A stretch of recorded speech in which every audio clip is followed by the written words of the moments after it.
जंगल के किनारे एक छोटा सा गांव था जहां दो बहनें रूबी और गुड्डी अपने झोपड़ी में रहती थी। दोनों अनाथ थी, मेहनती थी पर बहुत गरीब थी।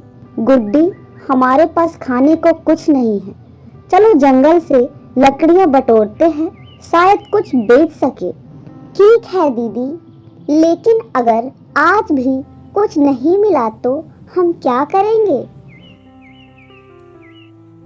दोनों बहनें जंगल में लकड़ियां खोज रही थी। तभी उन्हें एक चमकता फूल दिखाई देता है।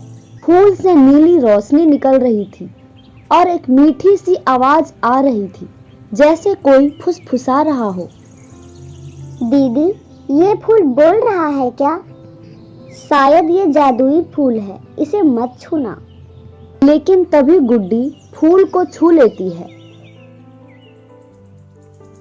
और एक जोर की रोशनी होती है।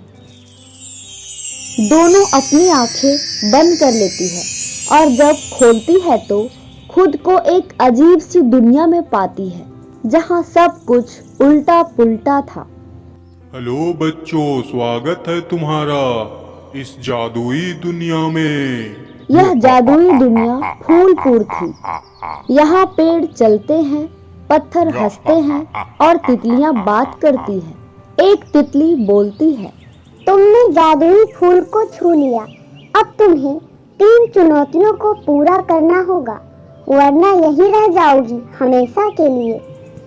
पहली चुनौती सच्चाई की परीक्षा है।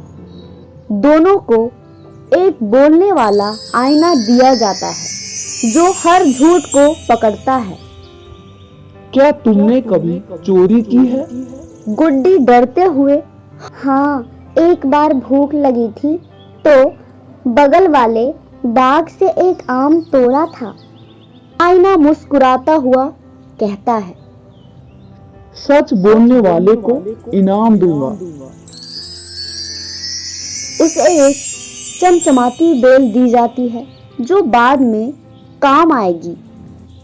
दूसरी चुनौती हिम्मत की परीक्षा थी। एक अंधेरी गुफा में जाना होता है जहां एक डरावना आवाज आती लेकिन बस एक खोया हुआ खरगोश होता है। रूबी बिना डरे खरगोश को गोद में उठा लेती है।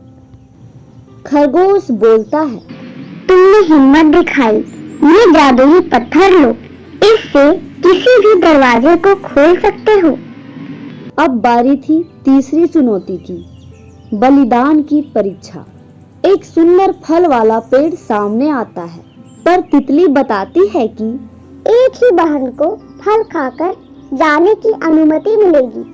रूबी गुड्डी से कहती है, तू खा ले गुड्डी, मैं यहीं रह जाऊंगी। नहीं दीदी, मैं तुम्हारे बिना नहीं जाऊंगी, मैं भी ये फल नहीं खाऊंगी।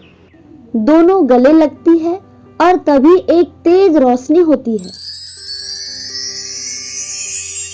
फूलपुर का राज खुलता है। वो तितली असल में फूलपुर की रानी थी जिसे सही उत्तराधिकारी की तलाश थी। तुम दोनों बहनें सच्चाई, हिम्मत और त्याग की मिसाल हो। अब तुम इस फूल के वरदान से जो चाहो मांग सकती हो।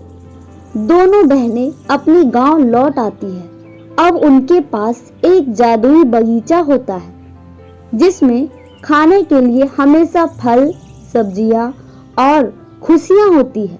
वे गांव के सभी गरीब बच्चों को खिलाती है और कहानी का संदेश बन जाता है।